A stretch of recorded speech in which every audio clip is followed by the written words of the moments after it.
2 hours. That is all the time that stood between Canada and a 50% tariff wall on billions of dollars of its exports. 2 hours before midnight, with customs officers ready to start applying the new duties, Donald Trump posted on Truth Social that the United States and Canada, in his words, had a deal.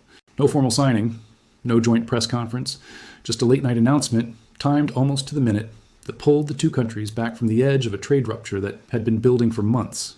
Within 72 hours, that same deal would be dead. The tariffs Trump had just paused would go into effect anyway. This is the story of how Mark Carney played a high-stakes waiting game with the President of the United States, why the deal that was supposed to save Canadian exporters fell apart almost as soon as it was announced, and what it means for the tens of billions of dollars in trade that now hang in the balance between Ottawa and Washington. To understand why a 2-hour deadline mattered so much, you have to go back to how this fight started, because this was never really about one tariff. It was about a pattern that has repeated itself in different forms for close to 2 years. Since returning to office, Trump has treated tariffs as his primary lever against Canada, reaching for a different legal justification almost every time the last one ran into trouble. Early on, he used the claim that fentanyl was pouring across the northern border to justify tariffs on Canadian goods, even though customs data consistently showed the amount of the drug crossing from Canada was a tiny fraction of what moves across the southern border with Mexico. That fentanyl-based tariff push eventually ran into a wall of its own, a legal one. The United States Supreme Court struck those tariffs down in February, ruling that the justification did not hold up. But by then, Trump had already moved on to other tools. He had invoked Section 232 of American trade law, the so-called national security provision, to hit Canadian steel, aluminum, autos, lumber, and even copper. He labeled dairy products and maple syrup as national security concerns to justify tariffs there too. Each time one legal avenue closed, another opened, and Canadian officials in Ottawa found themselves negotiating against a moving target.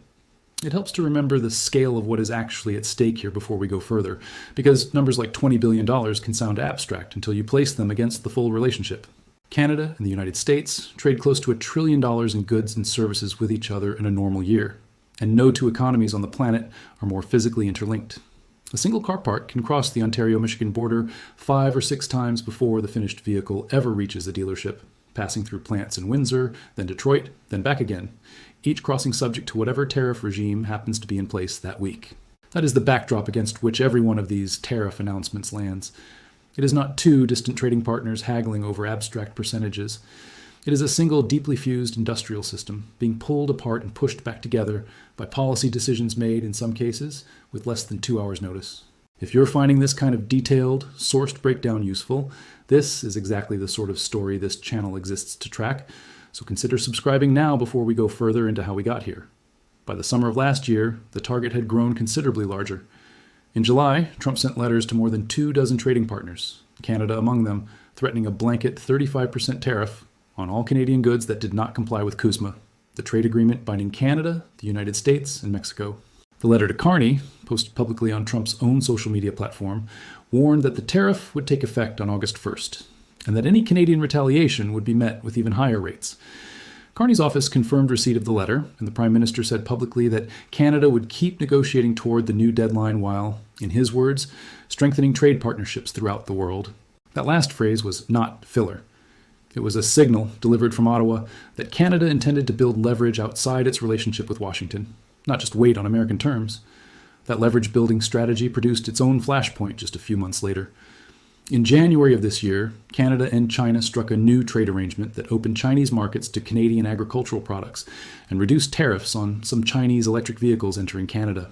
On the surface, it was a narrow, sector-specific deal, and both Carney and Trade Minister Dominic LeBlanc were careful to describe it that way. LeBlanc told reporters at the time there was no pursuit of a broader free trade agreement with China, but Trump's reaction was anything but narrow. In a Truth Social post, he accused Carney of turning Canada into what he called a drop-off port for Chinese goods bound for the American market, and threatened an immediate 100% tariff on all Canadian products if the arrangement with Beijing went ahead. In the same post, Trump referred to Carney not as Prime Minister, but as Governor, reviving an insult he had previously aimed at Carney's predecessor, Justin Trudeau, along with the long-running suggestion that Canada should simply become the 51st American state. Carney, for his part, held his ground publicly, saying Canada had no intention of pursuing a free trade deal with China and that the new arrangement simply corrected some tariff issues that had built up over the previous 2 years. According to reporting from the Associated Press, Carney explicitly noted that under CUSMA, all three countries had committed to notifying each other before pursuing free trade deals with what are called non-market economies, and said Canada was staying within those bounds. The friction did not end there. Weeks later, at the World Economic Forum in Davos, Carney delivered a speech that many observers read as a pointed, if indirect, critique of Trump's foreign policy approach, describing what he called a rupture in the established global order.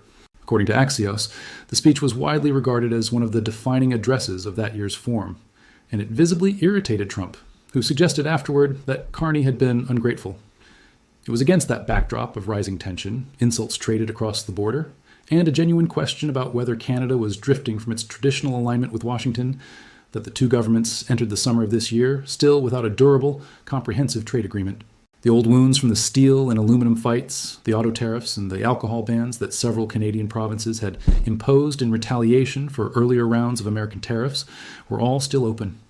Trump, according to multiple reports, remained particularly irritated by those provincial alcohol bans, viewing them as a symbolic slight even after Carney had walked back Canada's broader retaliatory measures the year before. There's a reason Carney approaches these negotiations the way he does, and it's worth understanding before we get to the collapse itself. Before he ever held elected office, Carney spent years running two of the world's most closely watched central banks, first the Bank of Canada, then the Bank of England, steering both institutions through periods of acute financial stress. That background shapes his public style in these confrontations. He rarely matches Trump's rhetorical intensity in the moment. He tends to speak in the language of terms, sectors, and net benefits rather than insults, even when Trump is publicly calling him governor. Whether or not that composure translates into better outcomes at the negotiating table is a fair question, and it's one analysts have raised directly. Eric Miller, a trade analyst and president of the Rideau Potomac Strategy Group, has been a recurring voice in Canadian coverage of this dispute, regularly brought in by outlets like CBC to explain what cards Canada actually has left to play in a negotiation where the other side controls access to the largest consumer market on the planet. That brings us to August and to the specific threat named in this story. A 50% tariff under Section 338 of the Tariff Act of 1930, a rarely used piece of American trade law dating back nearly a century, applied to a list of Canadian goods worth roughly $20 billion. Section 338 had sat largely dormant in American trade policy for generations before this administration revived it, which is itself notable. Unlike Section 232, which requires at least the appearance of a national security review process, Section 338 gives the executive branch a much more direct route to imposing tariffs in response to what it deems discriminatory treatment of American commerce, with far fewer procedural checkpoints along the way. Reaching for a statute that obscure is, in itself, a signal of how determined the administration was to have a fast-moving tool available once the August deadline arrived. According to CNBC, the products caught in that net ranged from consumer goods to industrial materials, and business groups warned the impact would be immediate. Dan Kelly, president of the Canadian Federation of Independent Business, told CNBC that a 50% tariff essentially makes a product uneconomic to sell into a given market, and said many of his organization's members, more than 100,000 small businesses, reported that American buyers were already pausing future orders simply in anticipation of the new duties. That is a detail worth sitting with for a moment because it shows how a tariff threat does economic damage, even before it technically takes effect. Orders freeze, supply chains recalculate. Businesses on both sides of the border start adjusting before a single new duty is actually collected. As the deadline approached, the diplomatic machinery moved into high gear. Canadian trade representatives traveled to Washington for a series of negotiating sessions that Carney, in his own words, described as intense and delicate. Carney personally spoke with Trump by phone on the Monday before the deadline, and again earlier on the Tuesday. After that call, LeBlanc followed up directly with United States Trade Representative Jameson Greer and Commerce Secretary Howard Lutnick, trying to close whatever gaps remained in the two sides' negotiating positions. Then, late on that Tuesday night, with less than 2 hours left before the 50% tariffs were due to take effect, Trump posted that he was pausing the tariffs for 3 days. According to CBC News, his post said the pause was based on the fact that Canada and the United States, subject to the finalization of documents, had reached a deal. A subsequent White House statement described the suspension as being in the public interest because Canadian negotiators had, in the administration's words, expressed a commitment to concede on the trade grievances that had triggered the tariff threat in the first place. At that moment, if you had been watching from Ottawa, it would have looked like a genuine breakthrough. Trump told reporters he'd had what he called a very good conversation with Carney, and he claimed that, as part of the emerging agreement, Canadian tariffs on American agricultural products would be reduced to nothing. Speaking to reporters while touring construction projects on the White House grounds, Trump said Canada had called the day before and given the United States, in his phrase, the points that we had to have. And he described the outcome as a very fair deal for both countries. He specifically singled out the impact on American farmers, saying their tariffs into Canada were going to be, in his words, totally eviscerated down to zero. When a reporter asked whether the emerging deal would also lower American tariffs on Canadian steel and aluminum, Trump was notably vaguer, saying only that the administration was looking at that question. Carney's own public statements at that stage were far more restrained than Trump's. In a statement released the same Tuesday night, Carney said substantial progress had been made, but added that important work still remained. It was a deliberately measured choice of words, especially compared to Trump's declaration of a done deal. By Wednesday, Carney had grown a little more confident in public, posting on social media that Canada had entered the discussions with what he called the best overall trade terms, and that negotiators were moving toward an agreement that would reinforce that position, including securing strong terms across Canada's most important strategic sectors. LeBlanc, when pressed by CNBC for details on whether a reduction in steel and aluminum tariffs was actually part of the package, declined to confirm anything, telling the network in a text message that negotiations were still ongoing and that Canada would not comment further until an agreement was finalized. The United States Trade Representative's office, in a statement following Trump's announcement, described the emerging deal as including comprehensive market access for American goods, economic security commitments, digital trade alignment, and other provisions meant to protect the American market and American workers. For a few days, this was the story. A last-minute reprieve brokered in the final hours before a punishing tariff deadline, with both sides publicly signaling that a broader agreement was close. And this is where the title of the story becomes literal, because Carney and Canada's negotiating team effectively waited out the clock. They did not rush to accept whatever terms were on the table simply to avoid the optics of a deadline passing. They kept negotiating, kept the details private, kept LeBlanc in direct contact with Greer and Lutnick, right up until the last realistic moment. And only then did the pause materialize. That is a negotiating posture, not an accident. And it is worth remembering as the second half of this story unfolds, because the same pattern, waiting until the edge of the deadline before showing your hand, repeats itself just a few days later. Except this time, it did not produce a rescue. It produced a collapse. By Friday of that same week, the tone had shifted sharply. According to CNN Business, Carney announced that while important progress had indeed been made in the negotiations, that progress had not been enough to meet Canada's objectives. That is a notably different sentence than the one Trump had been using earlier in the week. Overnight, talks broke down entirely. And at the stroke of midnight, the 50% duties that had been paused just days earlier went into effect after all, applying to a range of goods including hockey sticks, building materials, liquor products, and certain categories of clothing. It's worth pausing on the automotive dispute specifically because it kept coming up as the single hardest sticking point across multiple rounds of this negotiation, not just this one. The North American auto industry was built over decades around the assumption that parts and partially assembled vehicles would move freely across the Canada-U.S. border, with plants in Ontario and Michigan effectively functioning as segments of the same production line rather than as two separate national industries. Any change to tariff levels on automobiles threatens to unwind that arrangement in ways that are far harder to reverse than a tariff on, say, hockey sticks or liquor. According to Carney's own account at the Ottawa press conference, the specific changes the American side wanted to make to auto tariff structures were the kind that would have compounded over time, gradually eroding Canada's position in that sector, rather than causing an immediate visible shock. That is part of why he described the American proposal as uneconomic, rather than simply unfavorable. An uneconomic term, in trade language, is one that does not just cost you something up front. It structurally disadvantages you going forward, which is a much harder thing to accept in a signed agreement than a one-time tariff hike. The next morning, Carney stood in front of reporters on Parliament Hill in Ottawa and did not soften the language. He called the outcome of the negotiations a miscalculation on the part of the American side. According to NBC News, Carney told the assembled press that in recent days, the United States had proposed new terms that he described as uneconomic, unfair, and that undermined the net benefits for Canada, adding that the shifting demands had called into question the reliability of any deal reached with the current administration. In his own words, delivered at that Ottawa press conference, Carney summarized the breakdown bluntly. They asked too much, and they offered too little. It is a short line, but it captures the entire arc of the week, from a hopeful late-night pause to a full collapse just 72 hours later. CNN reported additional detail on exactly what those sticking points were. One major issue involved proposed American changes to tariff levels on automobiles, changes that Carney said would have damaged Canada's auto sector over the medium term. He also criticized what he described as the Trump administration's habit of using economic integration between the two countries as a form of leverage, calling it, in effect, a weapon rather than a genuine partnership tool. On the question of critical minerals, an area where Canada holds significant global reserves and where the United States has been eager to reduce its dependence on China, Carney was equally direct, saying Canada would never grant the United States what he called exclusive access. Standing beside him at that same Ottawa press conference were Dominic LeBlanc and Janice Charette, Canada's chief trade negotiator, both of whom had been directly involved in the sessions that ultimately fell apart.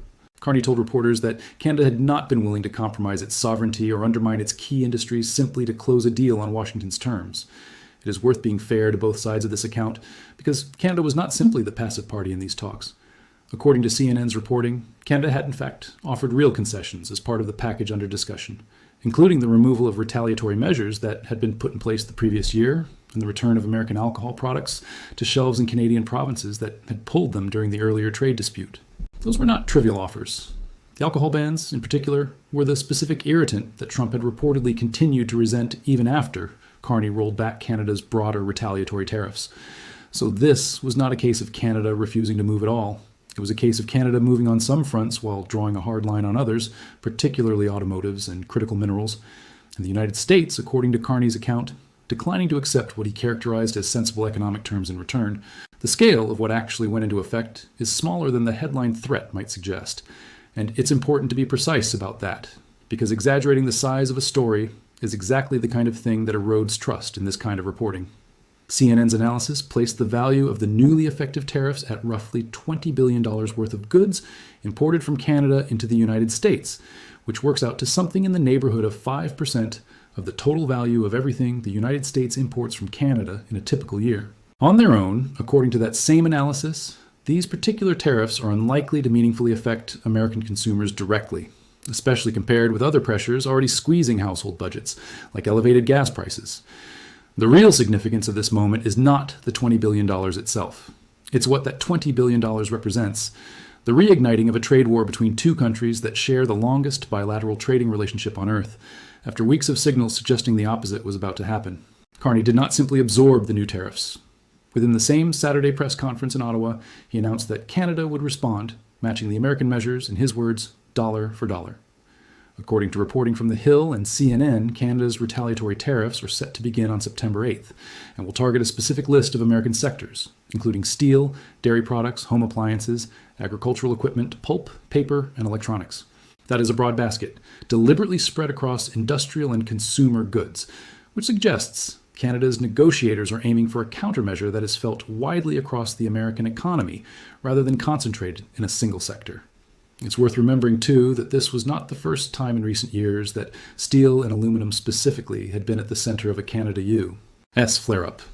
Those two sectors have absorbed tariff pressure under multiple administrations and multiple legal justifications, going back to well before this latest Section 338 dispute, precisely because they sit at the intersection of manufacturing jobs, national security arguments, and integrated cross-border supply chains that are almost impossible to untangle cleanly.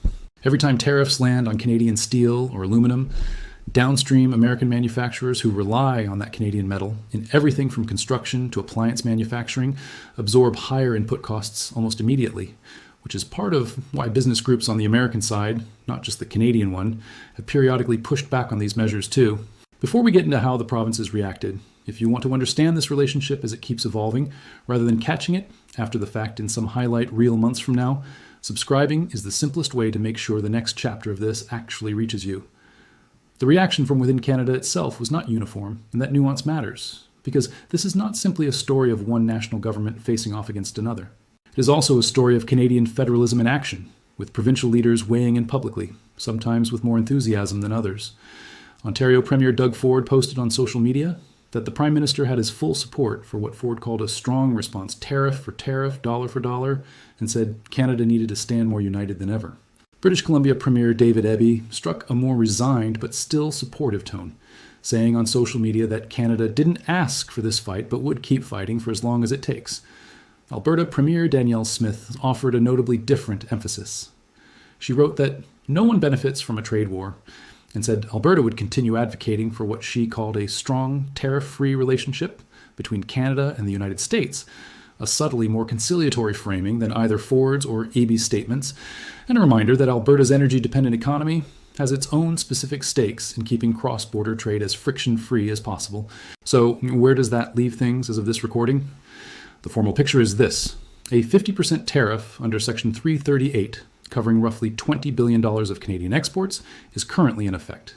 Canada's matching retaliatory tariffs on steel, dairy, appliances, agricultural equipment, pulp, paper, and electronics are scheduled to begin on September 8th. The White House, according to CNN's reporting, had not responded to requests for comment on Carney's characterization of the talks as of the time that report was published. And the broader relationship between Ottawa and Washington remains defined by the same pattern that has held for roughly 2 years now. Periods of intense, direct negotiation between Carney and Trump personally, punctuated by sudden threats, brief reprieves, and then further escalation whenever one side feels the other has not delivered enough. It's worth pausing here to be honest about what remains uncertain, because a story like this one moves fast, and some elements are more solid than others. The existence of the Section 338 tariffs, their $20 billion scope, the specific product categories affected, Carney's public statements in Ottawa, and the retaliation date of September 8th are all confirmed through named on-the-record reporting from outlets including CBC News, NBC News, CNN Business, CNBC, and The Hill, along with direct quotes from Carney, LeBlanc, and provincial premiers. What remains less certain is the precise internal detail of what was actually offered and refused behind closed doors during those final negotiating sessions before the collapse. Both governments have given their own characterizations of who asked for what, and as of this recording, the White House had not offered its own detailed public rebuttal to Carney's specific claim that American demands were, in his words, uneconomic and unfair. Until officials on the American side respond directly to that characterization, it remains one side's account of a two-sided negotiation, even if it is a well-sourced and consistent account. It's also worth noting that the broader history here, stretching back through the fentanyl tariffs, the Section 232 measures, the 35% threat, and the China deal dispute, involved a great deal of public rhetoric from both leaders. And some of that rhetoric, particularly around motives and intentions, is inherently harder to verify than a tariff rate or an effective date. What this moment really tells us is something bigger than one specific tariff dispute. It tells us that even between two countries as economically intertwined as Canada and the United States, with a shared border, deeply integrated auto and energy sectors, and a trade relationship built over decades, a deal can be announced, celebrated in public statements, and then unravel within a matter of days. It tells us that a president willing to invoke national security justifications for tariffs on maple syrup and dairy, and willing to publicly needle a sitting prime minister by calling him governor, is a negotiating partner whose stated deals may not always survive contact with the details. And it tells us that a Canadian prime minister who spent his career, before politics, as a central banker, managing exactly the kind of financial pressure and market uncertainty this dispute keeps generating, appears willing to let a deadline run down to its final minutes rather than concede ground. He considers vital to Canadian sovereignty, particularly around the auto sector and critical minerals. It's also worth noting who was sitting at the table on the Canadian side, because it tells you something about how seriously Ottawa treated this round of talks. Janice Charette, standing alongside Carney and LeBlanc at that Saturday press conference, is Canada's chief trade negotiator, the official responsible for translating the government's political red lines, sovereignty over the auto sector, no exclusive access to critical minerals, into the actual language of a negotiated text. Having her stand publicly beside the Prime Minister at the moment he announced the collapse, rather than keeping the technical side of the file entirely behind closed doors, was itself a signal that Ottawa wanted to project unity and seriousness about the terms it had rejected, not just anger at the outcome. There's also a longer, quieter story running underneath all of this, and it's one worth naming directly. Every time this relationship escalates, ordinary businesses on both sides of the border absorb the shock first, long before any government statement is issued. The Canadian Federation of Independent Business represents more than 100,000 members, and its own reporting to CNBC described American buyers pulling back on orders even before the 50% tariffs technically took effect, simply because the threat alone made planning too risky. That is the part of this story that rarely makes it into a single dramatic headline. The accountants, the freight schedules, the small manufacturers in border towns from Ontario to British Columbia, quietly recalculating their year based on a decision made, and then reversed and then confirmed, after all, within the space of about a week. Where this goes next depends heavily on what happens between now and September 8th, when Canada's own retaliatory tariffs are due to take effect.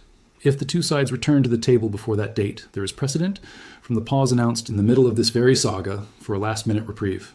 If they do not, both economies will be operating under a live, reciprocal tariff regime touching everything from hockey sticks to home appliances, steel to agricultural equipment, dairy to electronics, layered on top of an already long list of sector-specific tariffs going back to steel, aluminum, autos, lumber, and copper. Carney has shown, twice now within the same story, that he is willing to let a deadline run close before revealing his position. Trump has shown that he is willing to announce a deal publicly before the paperwork is finished, and then to follow through on the underlying threat anyway once talks fail. Two negotiating styles, both comfortable, operating right up against the edge of a deadline, now sit across the table from each other again, with a September deadline of their own approaching. Before we close, a quick word on where the reporting in this account came from, because that matters. The core facts here, the pause, the collapse, the tariff figures, the retaliation date, and the direct quotes from Carney, LeBlanc, and the provincial premiers are drawn from CBC News, NBC News, CNN Business, CNBC, ABC News, The Hill, Axios, the Associated Press, and Al Jazeera, along with public statements posted directly by Trump and Carney themselves. The historical background on the fentanyl tariffs, the Supreme Court ruling, and the Section 232 measures is drawn from the same set of named outlets reporting on those events as they happened, where a claim rests on one side's characterization of a private negotiation that has been flagged as such, rather than presented as settled fact. As of this recording, the White House had not issued its own detailed public response to Carney's specific account of why the talks collapsed, and that gap in the record is worth watching for in the days ahead. So here's the question worth sitting with. Trump has used tariffs as a tool against Canada under at least 4 different legal justifications in under 2 years: fentanyl, national security under Section 232, a blanket CUSMA-linked rate, and now Section 338. Carney has responded each time with a mix of public restraint and, when talks fail, direct dollar-for-dollar retaliation. Do you think this pattern, threat, pause, collapse, retaliation, actually produces a durable trade agreement eventually, or is it simply the new normal for how these two countries do business with each other now? Let us know what you think the next move is from either side of the border. That's where things stand for now, out of Ottawa and out of Washington, with both capitals now locked into a countdown towards September 8th. If the pattern from this past week holds, the next twist may come just as close to that deadline as this one did, in the final hours rather than the opening days. If you want to actually see that next twist coming instead of reading about it after the fact, hit subscribe right now because this channel is tracking the September 8th deadline in real time, and you don't want to miss the moment it breaks.